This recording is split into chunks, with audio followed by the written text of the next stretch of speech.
Para completar nuestra visión de la ética aristotélica, vamos a dirigirnos ya no a las virtudes de orden ético o de orden práctico o de orden regulativo sobre aquello que denominamos o que entendemos como lo pasional o lo apetitivo.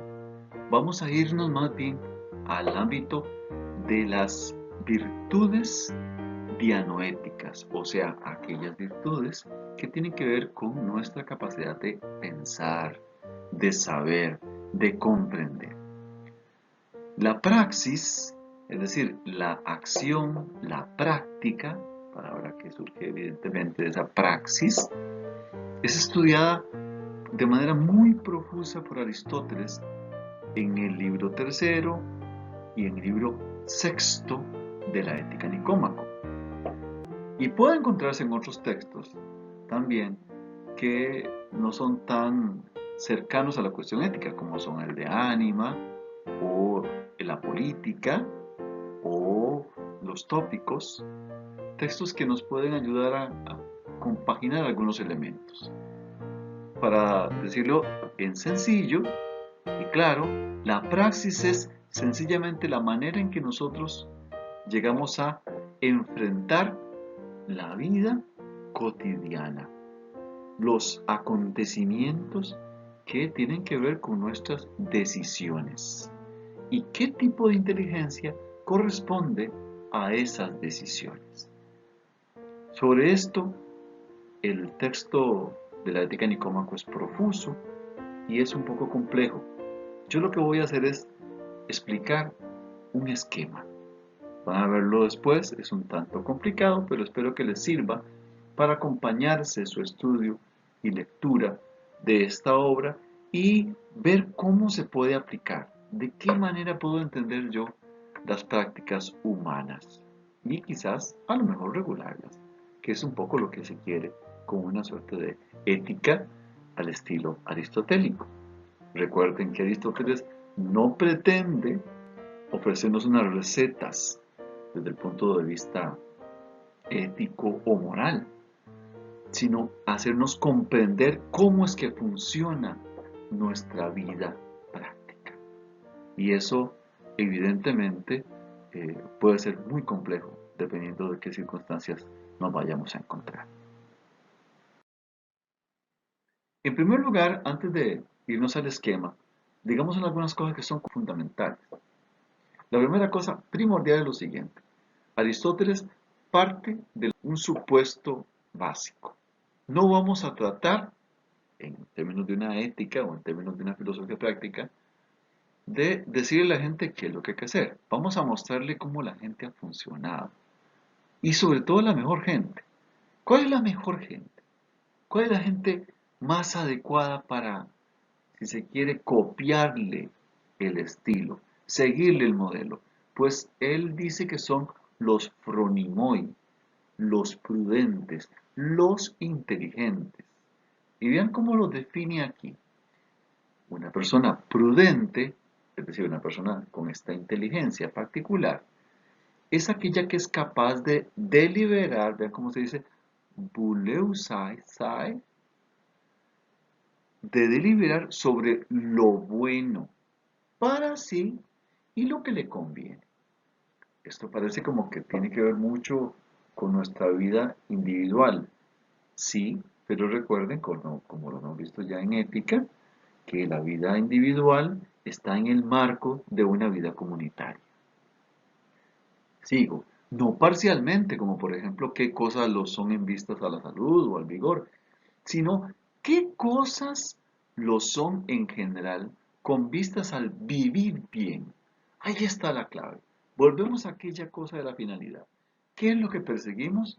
Ser gente con bienestar, con eusen, pero un eusen completo, un bien vivir o un buen vivir total, que nos permita darnos un mapeo completo de una vida plena, de una vida que surja de manera adecuada y se corresponda con esto que nosotros hemos denominado eudaimonía o felicidad. Entonces, la prudencia de las personas, aquella adecuación a la mayor inteligencia práctica, es una disposición verdadera acompañada de razón y es relativa a la práctica. Aquí está en griego, así dicha, hexin alete, o sea, una disposición. Hexin es disposición, eso lo habíamos visto cuando hablamos de los conceptos básicos en Aristóteles en el libro quinto de la metafísica. Hexin es esa disposición verdadera, o sea, adecuada, y en este caso, bien correspondida con lo que toca. Y dice metalogu practiquen, ¿verdad? O sea, práctica, relativa a la práctica, pero con logos. El eterno logos que hemos venido insistiendo en que se trata de la fórmula por excelencia de la filosofía, por lo menos desde Heráclito. En cosas que son buenas y malas, dice él, para el hombre. Así lo dice el texto, dice, perita anthropo agatha kai kaka. Es decir, aquellas cosas que son convenientes para con nosotros.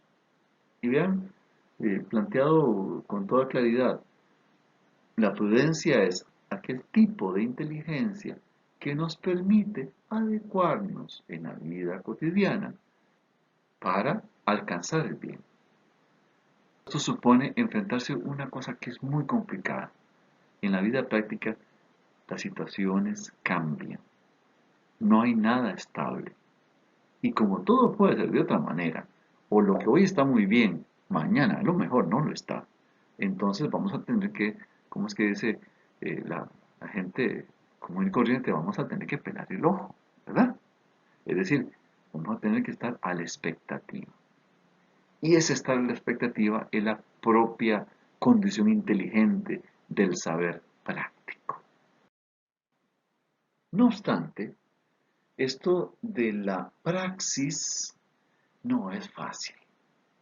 Es un conjunto de acontecimientos que se reúnen. ¿Cómo qué?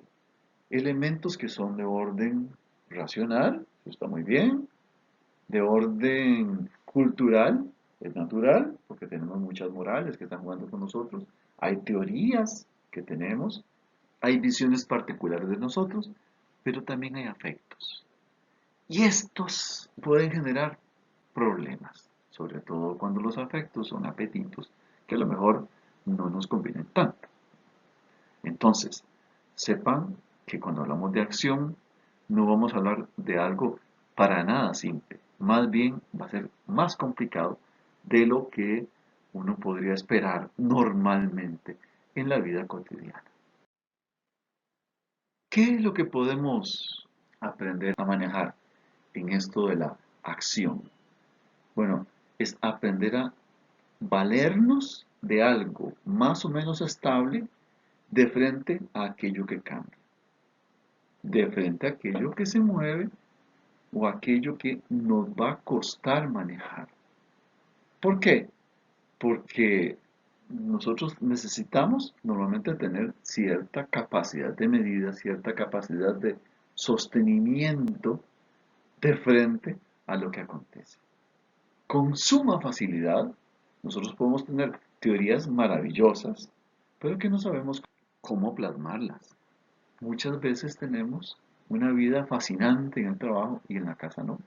O fascinante en la casa y en el trabajo ser un desastre. La vida práctica, la de los fronimoy, es aquella de la gente que sabe qué es lo que tiene que hacer y lo hace. No solo teoriza, sino que aplica. Y eso no es fácil. ¿Por qué? Porque nosotros solemos ser difíciles en la vida práctica, ¿verdad? Porque nosotros normalmente nos dejamos llevar por enojos, por locuras, por extremos, a veces por errores y a veces por malas interpretaciones. Entonces, actuar no va a ser para nada sencillo, pero lo que vamos a tratar de entender es más o menos, y esto es la teoría que vamos a tratar de visitar ahorita, cómo funcionamos, cómo nos podemos comprender. para que con ello seamos capaces de quizás manejarnos un poco mejor. En principio, y esto le quiero contar, que es una lectura muy personal mía, yo creo que son 5 los momentos que Aristóteles explicitaría como los fundamentales en una teoría de la acción. Aquí están en griego, vamos a insistir mucho en el griego hoy, pero obviamente vamos a tener que traducir siempre. La teoría de la acción es obviamente, vamos al punto culmen de este cuadrito, ¿verdad? Acción se dice praxis, el cuarto elemento en la lista que está ahí en griego.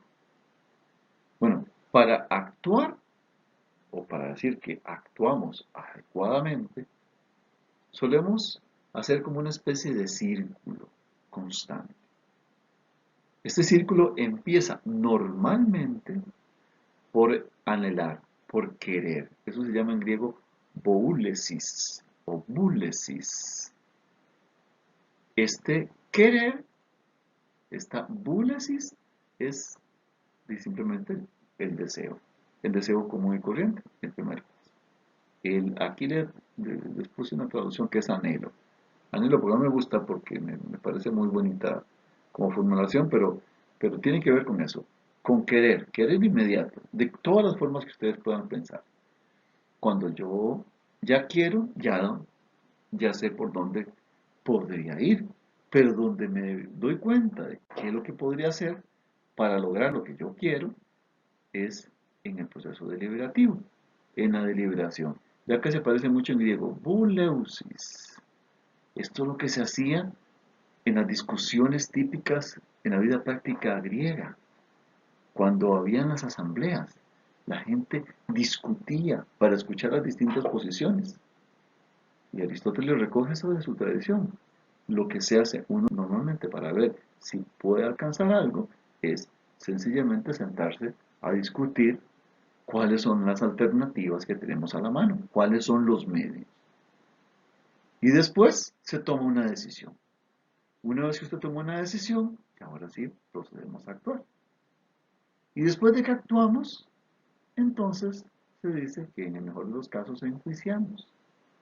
Y una vez que enjuiciamos, volvemos a ver si hemos aprendido a querer o si este querer inicial fue bueno.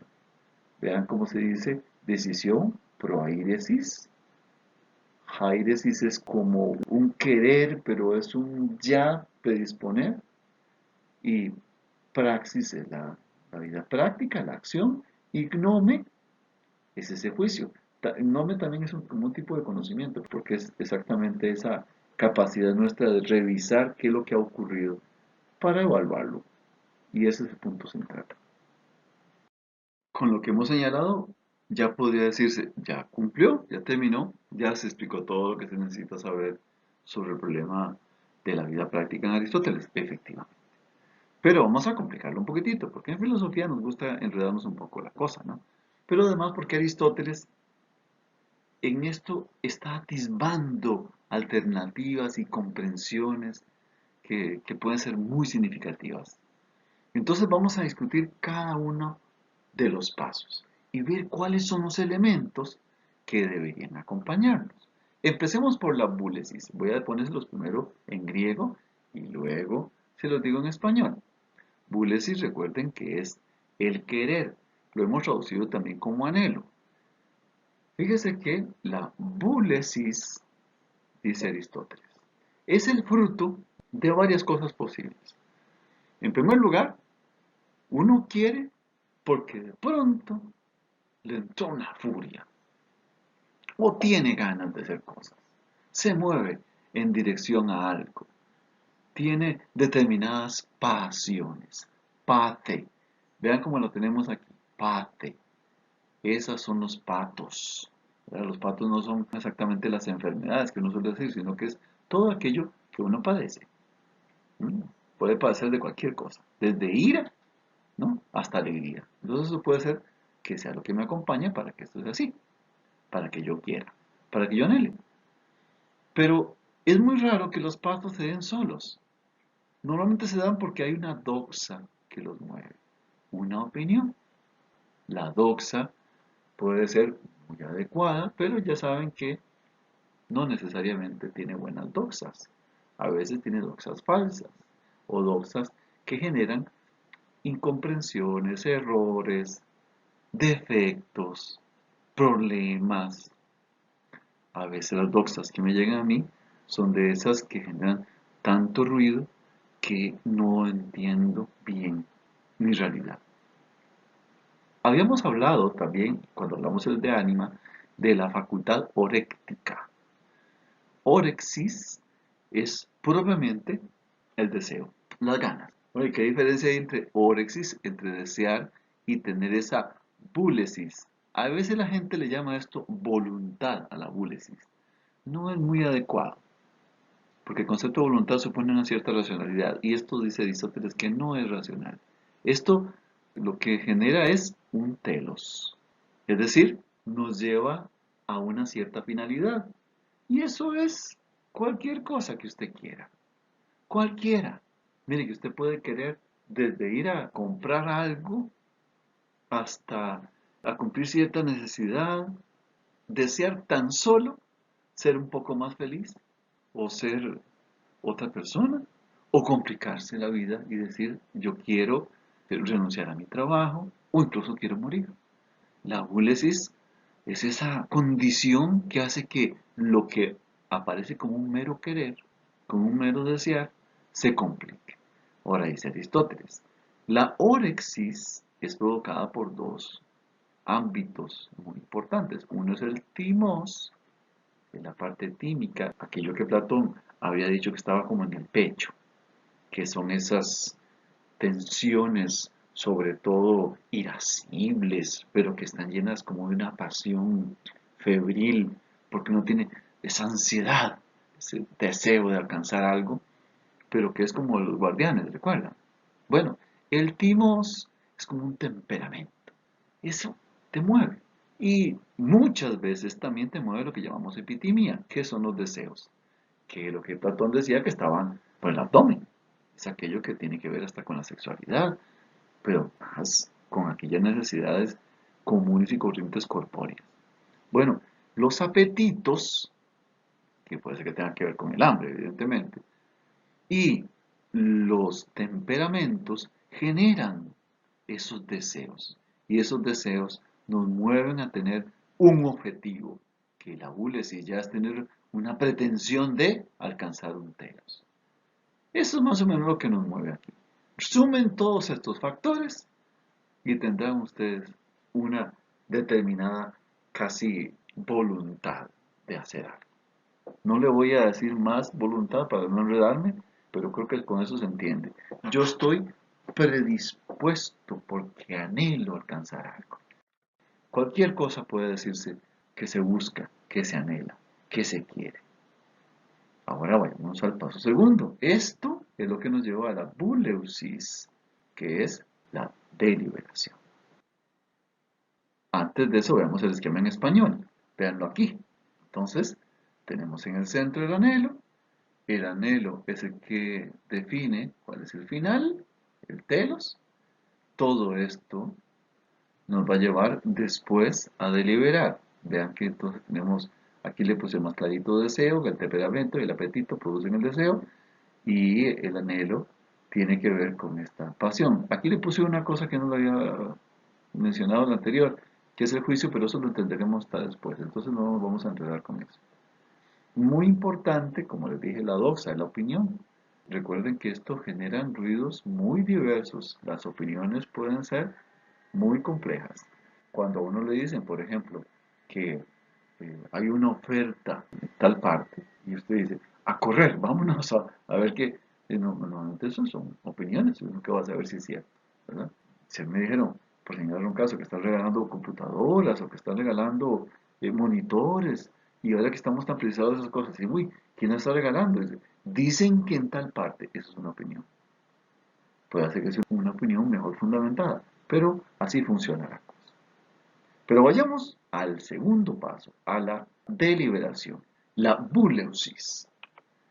Aquí la tenemos plasmada con todos sus alcances, más o menos repensados, ya les digo, desde los libros que les mencioné, la retórica, el de ánima, obviamente, ética Nicómaco, que es la que nos marca más en el horizonte aquí, pero también incluso elementos por ahí, luego verán cosas que aparecen en la física y en la metafísica también. Bueno, fíjese, venimos de la búlesis, que es ese deseo que nos estableció que es lo que queremos, y la buleusis es la deliberación. ¿Qué vamos a deliberar? ¿Qué es lo que queremos? No, ya lo que queremos lo queremos. Lo que vamos a deliberar es cómo lo vamos a alcanzar. Prostotelos. ¿Cuáles son los medios para llegar al telos? Para llegar al final. Y cuando uno tiene eso, sabe que hay opiniones. La doxa va a decir, mire, para ser feliz en el matrimonio, entonces empiezan uno a contar, no, mejor es que haga tal cosa, negocie, rece, peleese, dele cariños, llévele flores, regálele algo, ¿no? Véndase, pida perdón, etcétera. Usted puede dar muchísimas opiniones sobre eso y posiblemente muchas erróneas. En todo caso, opiniones son así. Pero las opiniones pueden generar cosas que son pensadas o cosas que son simplemente sensaciones. No importa. Pero lo que sí es cierto es que aquí tiene que manifestarse la dianoia. Aquello que Platón decía que es el pensamiento. Solo que la dianoia en Aristóteles puede hacer que sea un poquito más simple. La dianoia en Platón era aquello del pensar matematizado. Eso quizá lo puedo decir yo logos en Aristóteles. Pero la dianoia es el pensar simple. ¿Cómo me pienso las cosas y qué ideas tengo? Las ideas son ideas. Pueden ser locuras, pueden ser imaginaciones que a usted se le vinieron a la cabeza y suponen cosas. Entonces la dianoia pues, no tiene cualidades absolutamente supremas, es un pensar. Cualquier pensamiento que me venga a la cabeza. Cuando mi pensamiento es, digamos, de orden un poco más alto, tiene la pretensión de ser intelectivo, entonces a eso le llamamos nous.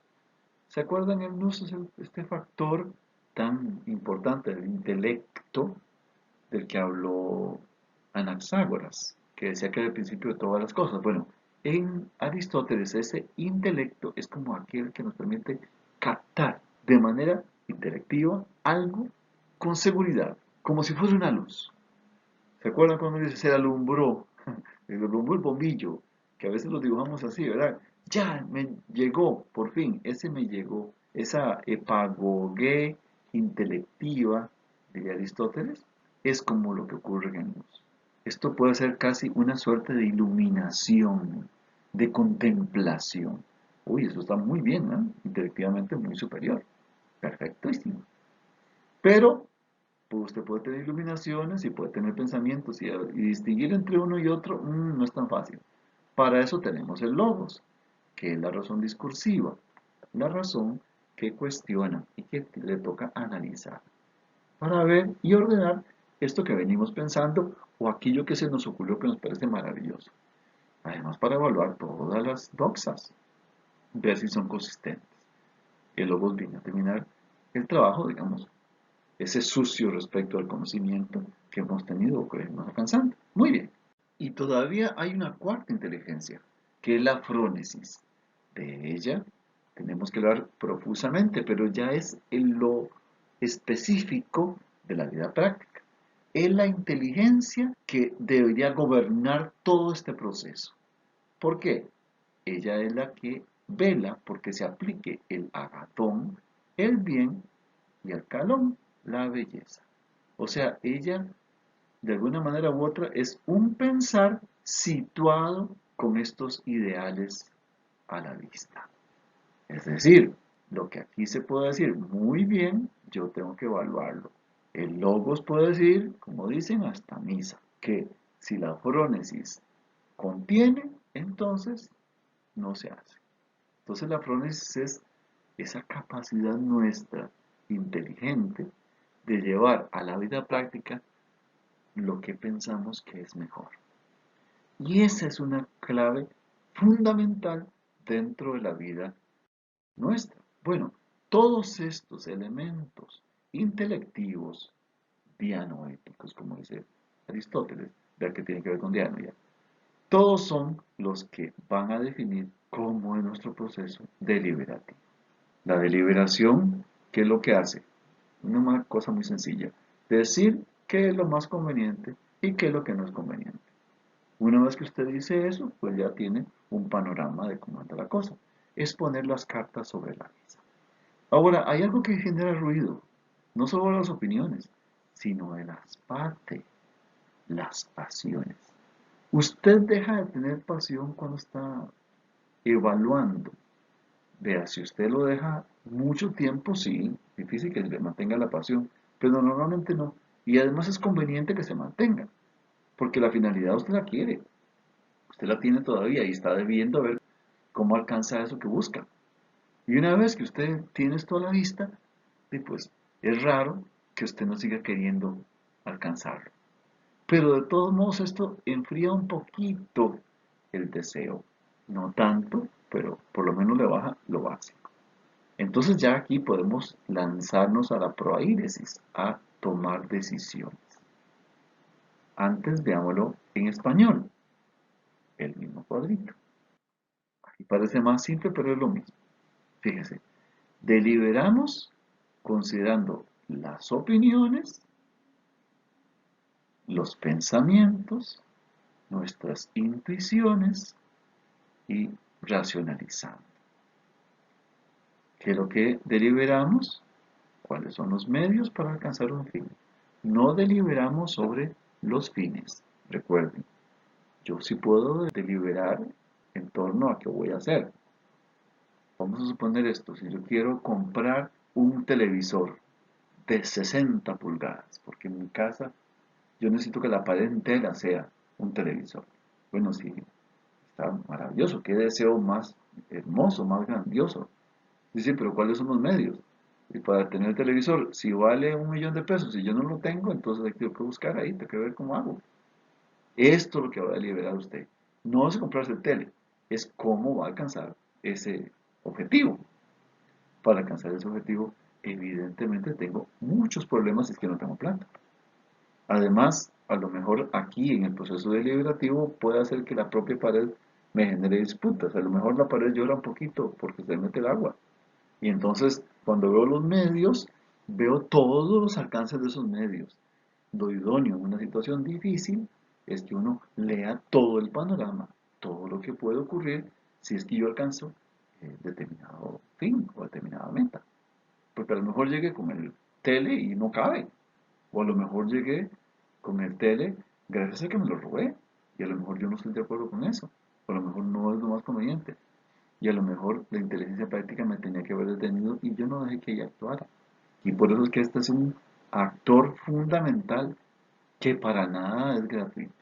Pero la inteligencia práctica le falta un poquitito todavía para explicarla.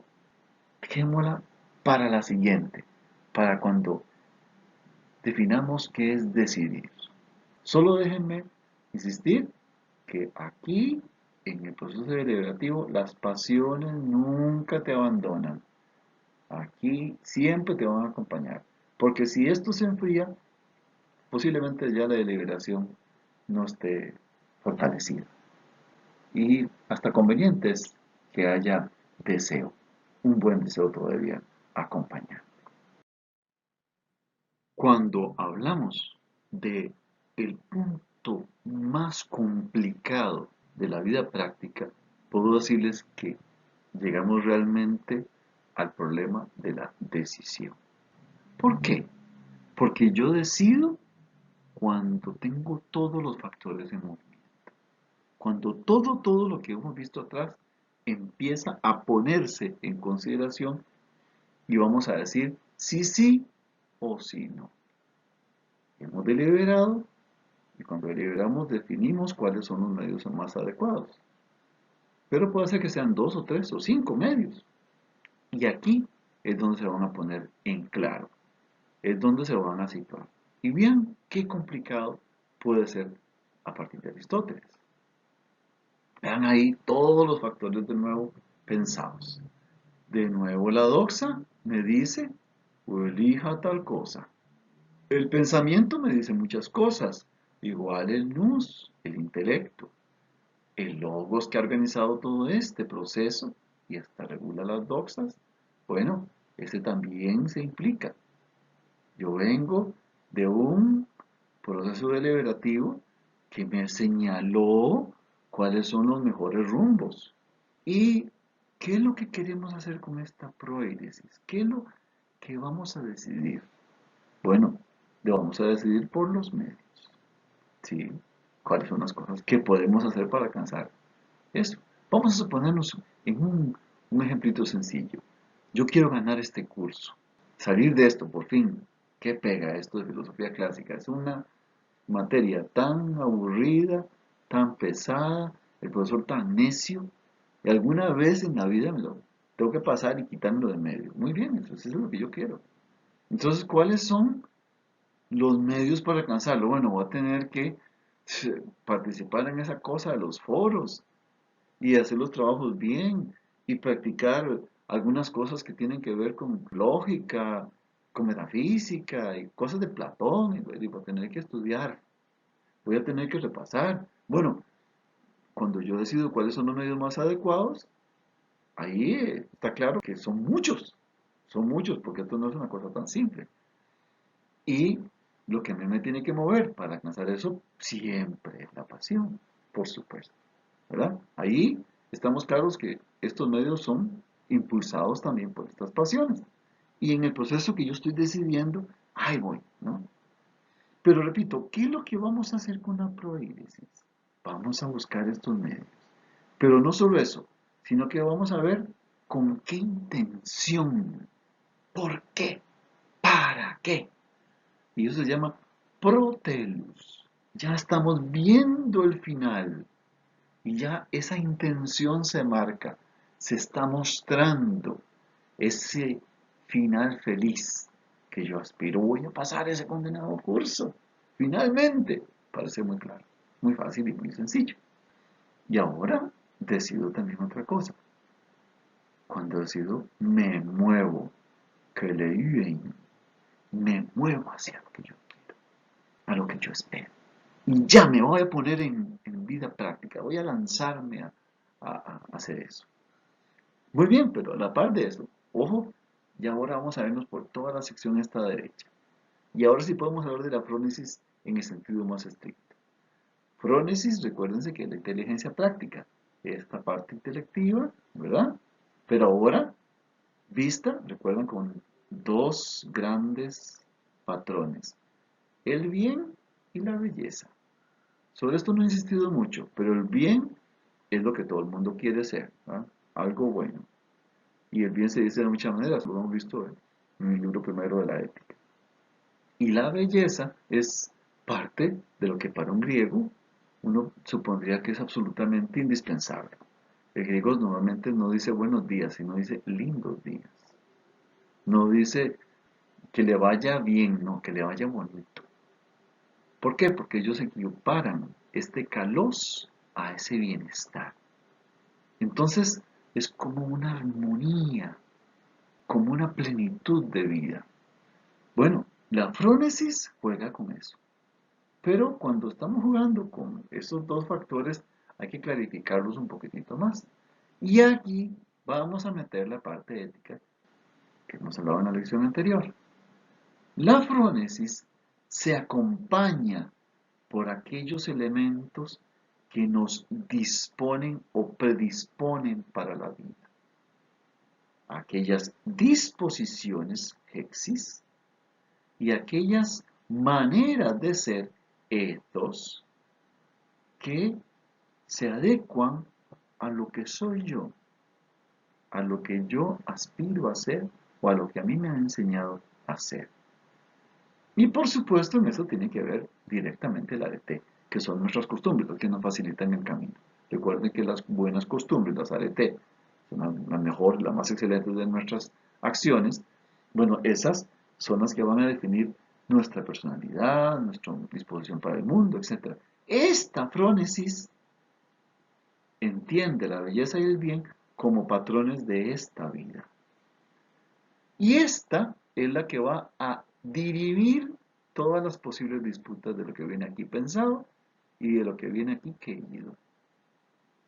Es decir, la frónesis va a ser un actor fundamental, es como si fuese una especie de gran decisor de la decisión.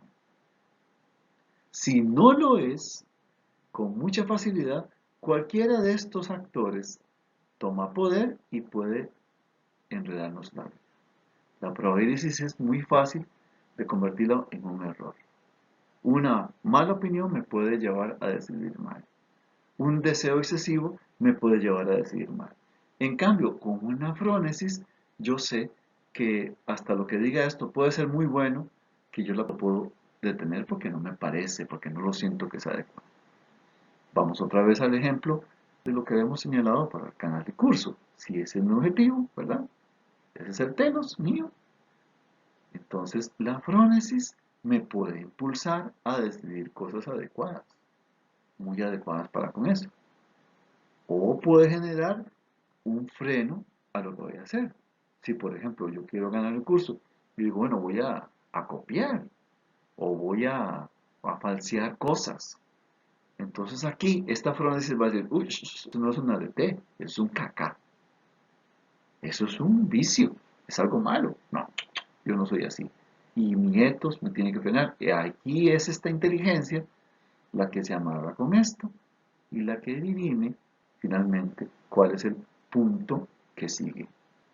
Nótese una cosa que es importante, todavía no hemos hecho nada. Estamos nada más que tomando una decisión. Estamos viendo a ver por dónde vamos a seguir. Y cuando decimos que por dónde vamos a seguir, esto puede ser complicado, ¿verdad? Porque la vida nos puede llevar por múltiples regiones no fáciles. Pero repito, cuando esto está bien formulado, bien ubicado, esta parte verdecita de acá nos va a permitir que nuestra inteligencia práctica sea una reguladora fundamental de nuestras decisiones. Y ahora sí, una vez que decidí, vámonos a ver, le vamos a entrar al asunto práctico. Vamos a ver si actuamos. Veamos este mismo esquema, pero ahora en español. Aquí más simplificado. Repasamos.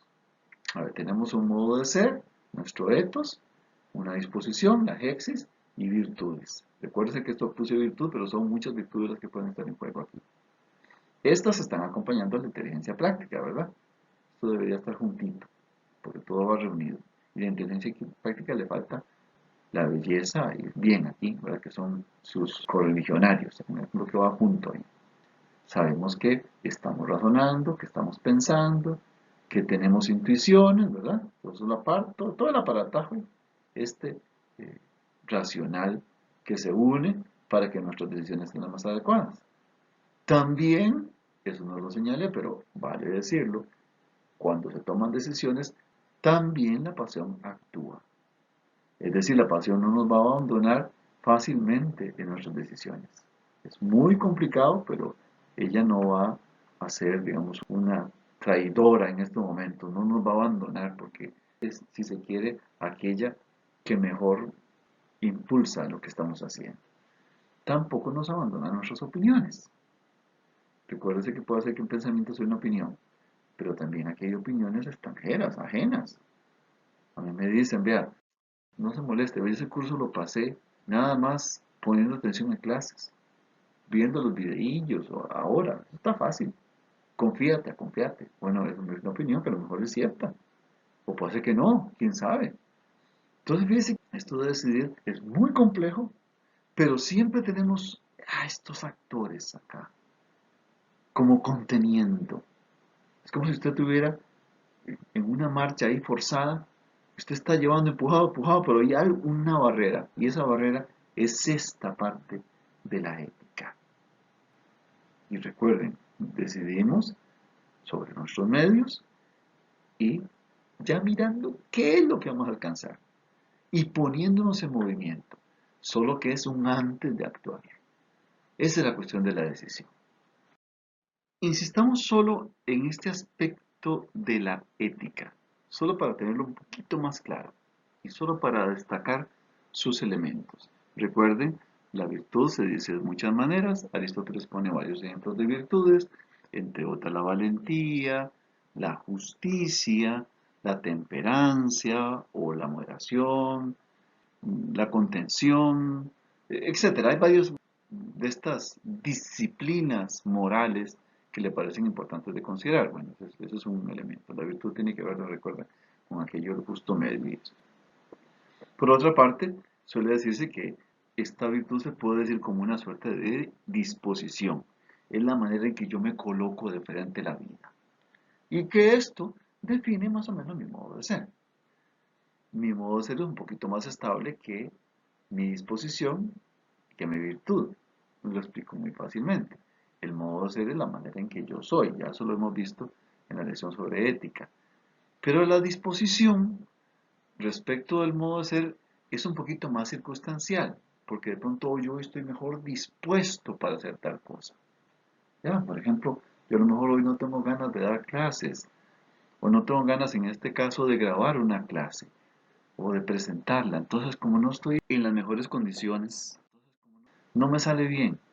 Les voy a confesar, yo algunas de las clases que les he grabado no me sentía bien, no me sentía dispuesto, lo he tratado de hacer con bastante antelación. Y entonces de pronto, cuando viene la revisión y yo tengo que revisarlo y quitarle partes que no sé qué, no me gustan, porque está, miran las horas que se lleva. De pronto por hacer media horita me puedo llevar 6 horas revisando. Y a veces me digo, pero ¿para qué grabé en ese momento? Bueno, no tenía una buena disposición. Pero en principio tenía la obligación de hacerlo. Entonces yo tenía que ponerme firme y decir, yo me tengo que disponer bien. Bueno, a veces no se logra. Todo eso suma ese freno que permite que haya fronesis, que permite que este modo de ser que soy yo se plasme de forma inteligente. Y vayamos entonces a explicar un poquitito esta inteligencia. Recuerde, la inteligencia, hemos dicho esto con alguna insistencia, pero voy a destacarlo un poquitito más. La inteligencia, la fronesis es la inteligencia práctica. Mire, gente que es muy inteligente porque sabe mucho. Gente muy inteligente porque es sagaz, porque es muy viva, porque sabe. Pero una cosa es ser sagaz y otra cosa es ser inteligente como Frónesis. Una persona sagaz puede ser muy buena para robar, muy buena para mentir, muy buena para engañar o muy buena para zafarse. Y resulta que esta inteligencia no es así. Depende de esos dos factores que en griego se reúnen con una expresión muy bonita que es kalokagatía. Es la virtud por excelencia, la máxima virtud. Cuando usted es una persona que reúne dos condiciones, es buena y hermosa. ¿Qué significa ser buena y hermosa? Una persona que vale la pena hasta conocerla, con la cual vale la pena relacionarse. Porque no es que sea linda de cara, es que es hermosa. Es una persona que vale su peso en oro. Y además busca el bien. Y el bien ya saben que es comunitario. Esto no se hace lejos de donde yo vivo. Se hace con la gente que yo tengo cerca. Eso es la calocracia. Y esa es la clave de la inteligencia práctica, que, repito, se une a todas las otras condiciones, a las virtudes, a una buena disposición y eso que llamamos etos. Y esto es lo que podríamos denominar inteligencia ética, es la inteligencia de la vida práctica, la inteligencia que nos lleva a las realidades de lo cotidiano. Visto así, ahora vayámonos al esquema de la praxis. Ya como esto está más cerca del final, entonces ya podemos ir un poquitito más rápido, fíjense.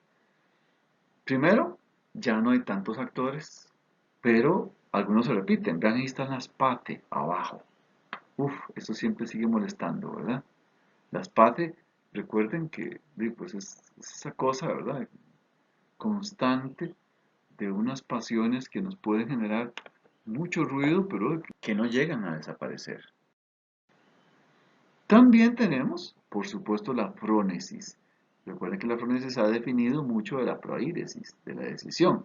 Pero esta es la inteligencia que más mueve en la praxis.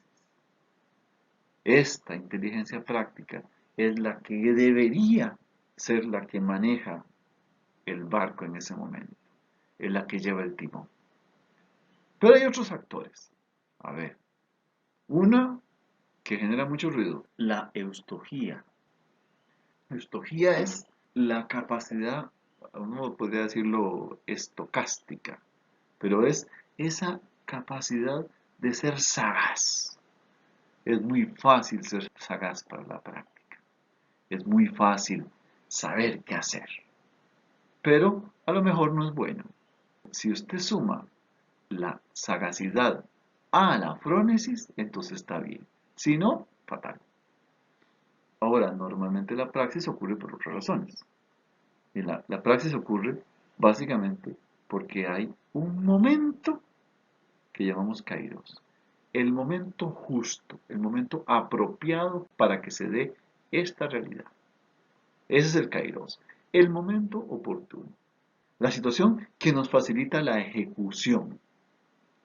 Muchas veces nos equivocamos de momento, ¿verdad? Esto cuesta mucho evaluarlo, pero a veces ocurre. Por ejemplo, ¿cuándo es que puedo yo alcanzar tal cosa? Bueno, y ahí es cuando yo practico. Recuerden que la praxis tiene que ver también con medios, ¿verdad? Yo hago tal cosa para lograr una finalidad. Bueno, muy bien. Otras cosas que generan aquí ruido, que son importantes. Dije, dije es el azar, la casualidad. Mire, la naturaleza, physis, define muchas cosas de nuestra vida práctica. Y esto puede ser de un ruido tal que hasta negativo es. Y muchas veces nosotros actuamos de forma automática, si se quiere, de forma ya mecánica. Y entonces nuestra praxis no necesariamente está movida por la proéresis, sino por otras cosas. Tengan en cuenta esto porque de pronto aquí se definen cosas que no son adecuadas o que no han sido pensadas. A veces uno por virtud ya practica y ya no lo piensa tanto. Pero en general, cuando se dice que hay por virtud, dice Aristóteles, sí hay decisión. En cambio, cuando están estos actores, a lo mejor no. Estos verdes pueden ser, digamos, generadores de un ruido inadecuado. Pero la praxis es ya, vamos a actuar y listo. A eso es lo que nos dirigimos. Pongámoslo en español. Fíjense entonces, actuamos a veces con un cierto automatismo, o por cierta sagacidad, o por casualidad, así lo dice la naturaleza, pero lo ideal es que sea la inteligencia práctica la que mueve esto. Y también las pasiones nos mueven a hacer. Solo que aquí este actor no es positivo. La pasión ha sido muy buena atrás, pero uno tiene que enfriar un poquito la acción. La acción tiene que aprovechar los tiempos oportunos. Pero estas acciones en tiempos oportunos saben mal cuando están movidas demasiado por la pasión. La pasión hay que dejarla controlada, contenida. Y por eso tiene que partir de esta decisión que ha tratado de enfriar en la medida de lo posible, la pasión. Y vamos al último de los actores, gnome. Ya una vez que yo actué, tengo que comprender qué fue lo que hice, que entender qué fue lo que hice, evaluarlo. Y esa evaluación, eso que le llamamos juicio, gnome, tiene dos componentes. Uno, una comprensión que llaman synesis, y otra, una suerte de aprehensión o comprensión de sí mismo y una especie de indulgencia para con uno mismo, que se llama signome. La signome, ven que es como el nombre nada más que conjunto. Cuando yo me comprendo, me entiendo, ya no solo evalúo o no solo entiendo qué fue lo que ocurrió, sino que me comprendo más plenamente. Y empiezo a decir, uy, yo hice esto, y hice esto, y esto. Y eso no estaba bien.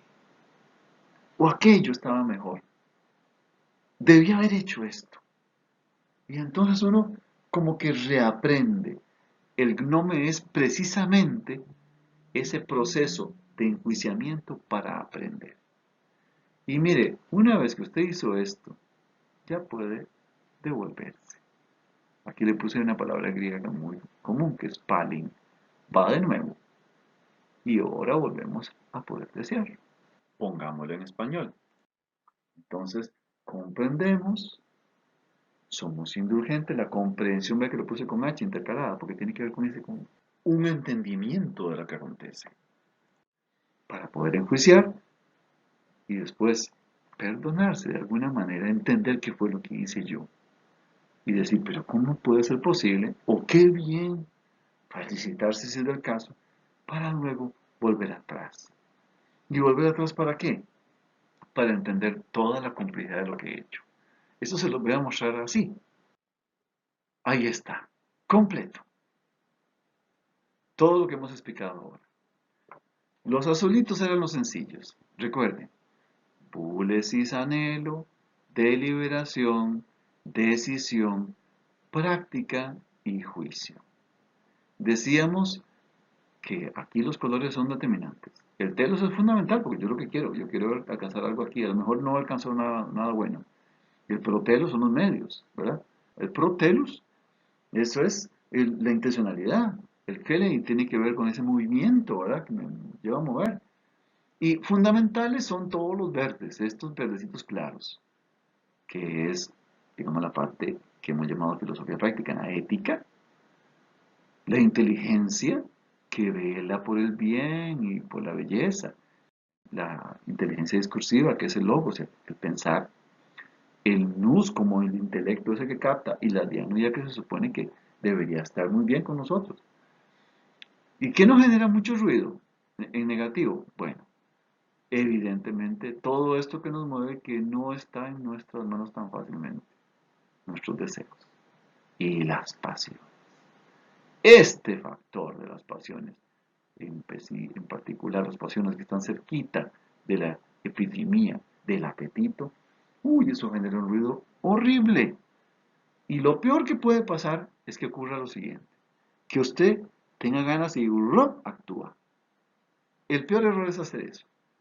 Como cuando usted dice, tengo ganas de golpear a este y se va y nada más a golpearlo. Y no hizo este proceso. ¿Qué es la frónesis?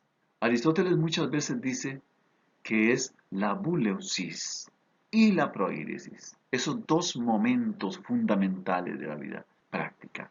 Cuando yo pongo la cabeza a funcionar, esta es la clave misma del proceso. Todo este punto central.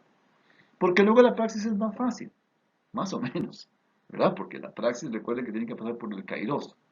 Uy, si este kairos no funciona, si no es el momento oportuno, puedo meter la pata, aunque todo está muy bien. Y luego, recuerden, todo esto nos trae al gnome. Muchas veces nos equivocamos, muchísimas. Y la idea es que no nos equivoquemos tanto y que el gnome nos permita volver atrás y llegar a anhelar como corresponde. Pongámoslo en español. Entonces, para que no se les olvide, y así puesto en español, tal vez parezca un poquito más fácil, la vida práctica aristotélica, la vida de la acción, se puede regular si usted es capaz de tomar buenas decisiones, de deliberar bien, de actuar en el momento oportuno, con inteligencia práctica, pero también enjuiciando. Y este juicio te permitirá que la próxima vez no te embarques y desees lo que es más adecuado. ¿Qué es lo que debería uno desear más? Vean, aquí están dos patrones, bien y belleza. Pongámoslo de una manera más fácil. Vivir bien, estar bien, ser felices. Y ser felices tiene muchos medios, medios que pueden ser inadecuados. En Aristóteles diría uno, mira, hay muchas maneras de ser feliz. Hay gente que, recuerda, en el libro primero, que encuentra la felicidad en el placer, otros que encuentran la felicidad en la vida política, otros que encuentran la felicidad en la filosofía. Yo no sé qué harán ustedes, pero el punto central es que deberían entender cómo ese querer se tendría que plasmar, y plasmar muy bien. para que esto que logro sea aquello que realmente aspiro, porque es lo más deseable para mí y lo más deseable en el contexto en que yo vivo, para mi gente, para quienes yo quiero. Y así, inteligencia y pasión también puede verse correlacionados. Este sentido de la vida práctica deberíamos siempre tenerlo presente, por si acaso.